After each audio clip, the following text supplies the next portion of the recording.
Niteka n'umunezero ntangere vyo gusubira kubana namwe banywanyi bacu mubana natwe mu makuru n'ibiganiro vya misi yose tubandanya gushikiriza kuri no mbonesha kure yacu kandi yanyu muhuza TV. Uyu numwanya tugiye kubageza ko amakuru biriko biravugwa bigezwe ko muri kano kanya nga mu gihugu c'u Burundi, akaba ari amakuru tuza kugaruka cyane kuba biriko biravugwa mu bisata bitandukanye harimo nka politike, agateka kazi na muntu, umutekano ndetse n'ibindi vyinshi bitandukanye. Nimba hari gisata cha leta umufasoni w'umukuru w'igihugu Angelina Ndayishimiye ashinga ijisho kurusha ibindi n'ubuyobozi bukuru bujejwe gufatana munda Direction Générale de la Solidarité Nationale. Ico gisata cari kimaze imyaka 5 kiri mu minwe y'umushikiranganje Meride Sabushimike. Umushikiranganje yisoma mbike wa Angelina Ndayishimiye ari navyo vyamugize udakorwa ko mu kiringo c'imyaka 5. Ababizi bakavuga ko igice kinini cyane cy'amafaranga agenewe ico gisata cyane yava mu mfashanyo zitandukanye Meride Sabushimike yaca yarungika muri fondation mugira neza ya Angelina Ndayishimiye. Benshi kandi baracibuka amatoni y'umuceri wavuye mu Bushinwa uje gufasha abantu aho nikora. Angelina Ndayishimiye aca upakira indege awugemura muri Guinée Equatoriale. Kimwe mu vyatangaje benshi rero aho leta nshasha ishingiwe leta ya Nestor Ntahontuye muri myandagaro iheze nta bushikiranganje na bumwe bwahawe igisata cyo gufatana munda. Bwari ubwa mbere bimeze gutyo kuva habaye amagume mu mwaka w'igihumbi kimwe amajana 1993. Ikibazo rero kiba kiraje, ubuyobozi bukuru bujejwe gufatana munda buzotwagwa hehe? Ubushikiranganje bwa Meride Sabushimike bwaramanyagwemwo ibice ibijanye n'agateka kazi na muntu bene iterambere ridakumira vyajanywe mu bushikiranganje bujejwe ubutungane kwa Artemone Katihabwa. Ibijanye n'imibano na cyane gutegekaniriza kazoza k'abakozi vyajanywe mu bushikiranganje bujejwe abakozi ba leta n'akazi kwa Gabriel Nizigama batazira Tibiya. Mu mwanya wa mbere ibijanye no gufatana munda babaye barabirekera kwa Artemone Katihabwa na izina ry'ubushikiranganje ritabitomora. Ariko Artemone yarafise ikibazo gikomeye cyane. Meride Sabushimike yoba yasize amuteranije kwa Angelina Ndayishimiye ngo bimwe nahora nguha burya ntibigiye kubandanya nimbe igisata kigumye kwa Artemone Katihabwa. Angelina ati ziranyazwe pe. Niko kwibuka ko muri leta hafise umugenza akomeye wo kuva mu buto ari we Lieutenant General Gabriel Nizigama batazira Tibiya. Acarondera ko igisata kija kwa Gabriel Nizigama ngo niwe azomworohera. Ingingo yafatiwe ahantu hatazwi kuko President Ndayishimiye atigeze asinya decret ikora Solidarité Nationale kwa Artemone Katihabwa ikayishira kwa Gabriel Nizigama batazira Tibiya. Artemone Katihabwa ati ngwanye nabi, nawe yandikira SMS ubutumwa bwo muri telefone President Ndayishimiye amwereka ko amategeko agiraho nyangwe, anamwereka ko bidashoboka kigisata cyo gufatana munda kija mu bushikiranganje bw'abakozi ba leta n'akazi hatabanje kuba itegeko ry'umukuru w'igihugu ribitomora. Ndayishimiye nawe yarabitahuye aranamutuma ko barabiganira. Hagati umushikiranganje wa mbere Nestor Ntahontuye we yari yamenyeshejwe mu nama akorana n'abashikiranganje ko ingingo yamaze gufatwa hejuru ishira Solidarité Nationale kwa Gabriel Nizigama. Ivyo abibwirwa ku munwa abibwirwa na Gabriel Nizigama batazira Tibiya. Nestor Ntahontuye mu kwanka kwiteranya nabo hejuru abifata gutyo. Mu mpera za myandagaro inama y'abashikiranganje yarakoze ku ndinganizo nshashe y'ubushikiranganje bwose. Impari rero ijanye na Solidarité Nationale irakomera. President Ndayishimiye acahitamwe kwaka ico gisata Artemone Katihabwa na Gabriel Nizigama barabibura bose maze agishira ku bushikiranganje bw'intwaro hagati mu gihugu n'umutekano kwa Leonidas Ndaruzaniye we ico gisata ntaco yari karagwanira. Abona ko bariko bamwongera ibintu bitajanye n'ubushikiranganje bwiwe. Ubu yoba ari karondera ko nk'ibijanye no kuvuza abantu aho nikora bijanwe mu bushikiranganje bw'amagara y'abantu. Ivyo bintu byose ntibiriko bigwa neza rero Angelina Ndayishimiye. Angelina Ndayishimiye asigaye afise umukinagizwa akomeye mu bijanye no kurondera ingingo yifuza ku bategetsi batandukanye. Uwo mukinagizwa nta wundi ni musaza we umushinga amateka Kaneza Vahensi. Iki nico gihangange gishasha gifatanye na Angelina. Mu minsi heze Valence yarungitswe gusaba ko Artemone Katihabwa afata ingingo ihagarika ivyari vyashinzwe na sentare mu rubanza rw'amatongo rutari rworoheye Angelina.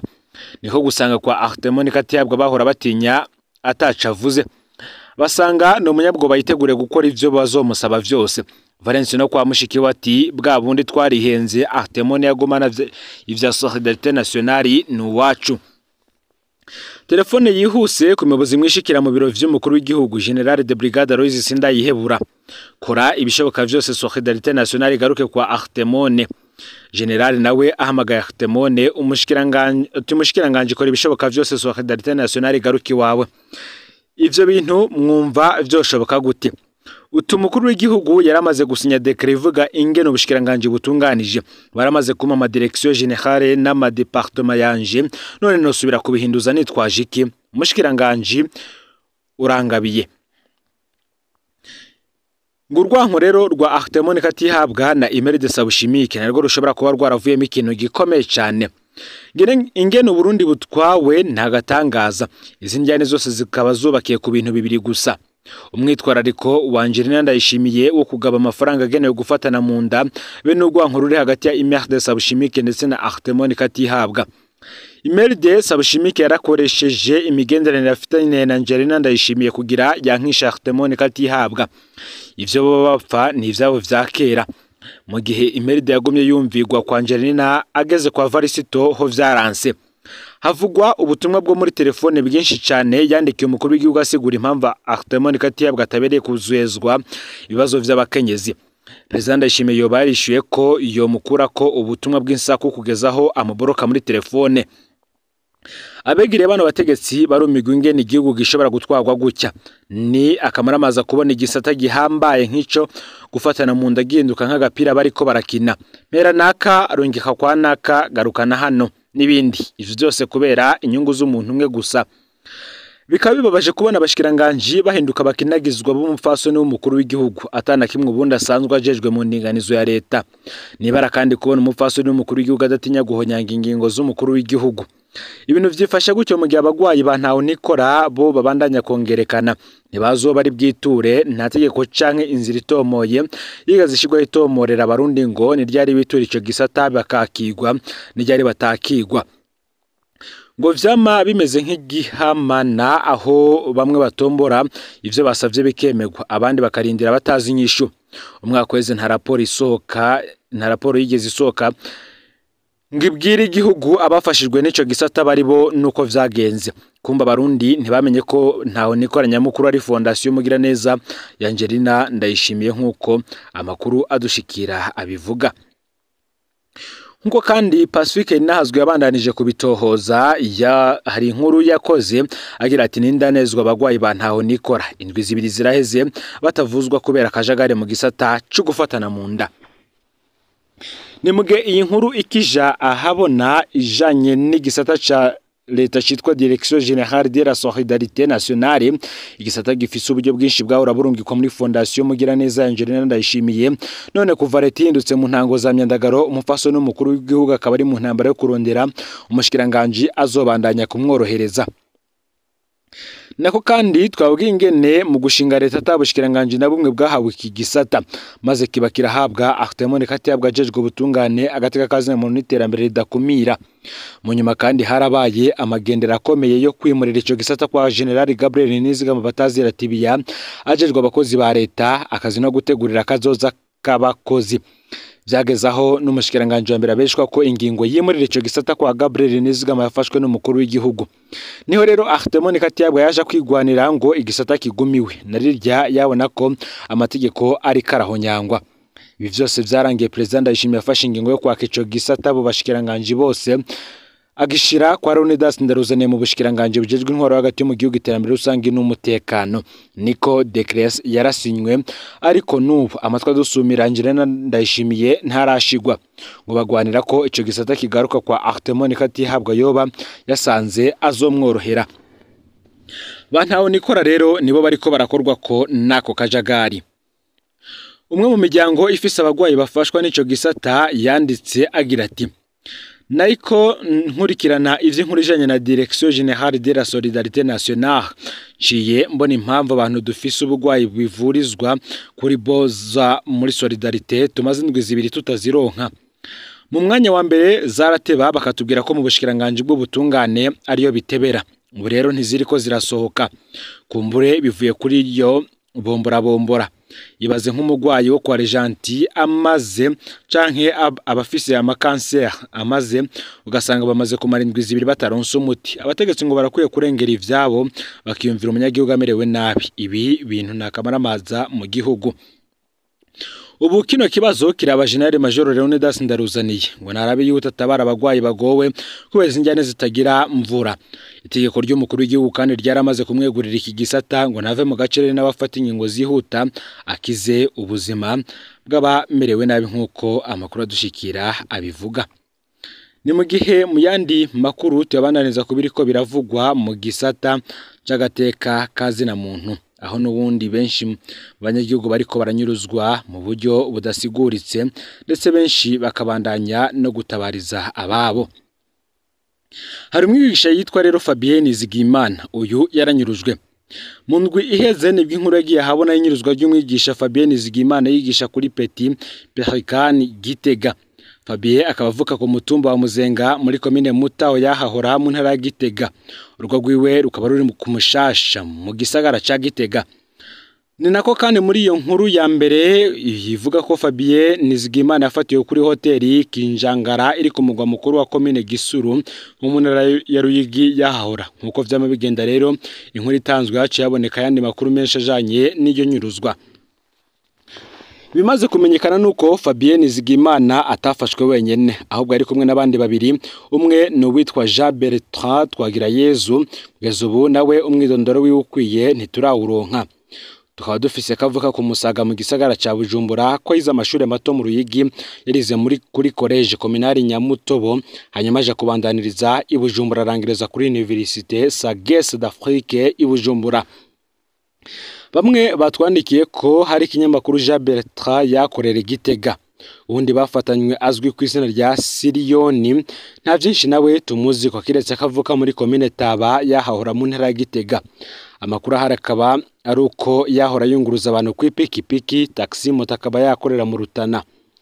Reka tugaruke rero kwifatwa ryaba Fabien Nizigimana na bagenzi be bashitse muri hoteli Kinjangara mu Gisuru ku munsi w'igenekerezo ya 29 ukwezi kw'indwi uyu mwaka w'ibihumbi 2025.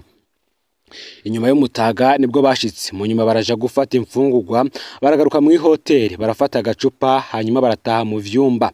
Hagati y'isaha 4 n'isaha 5 z'umugoroba niho hazobita de corp w'igipolisi mu Gisuru nkengurutse Audace be n'umukuru w'imbonera kure bita Terence.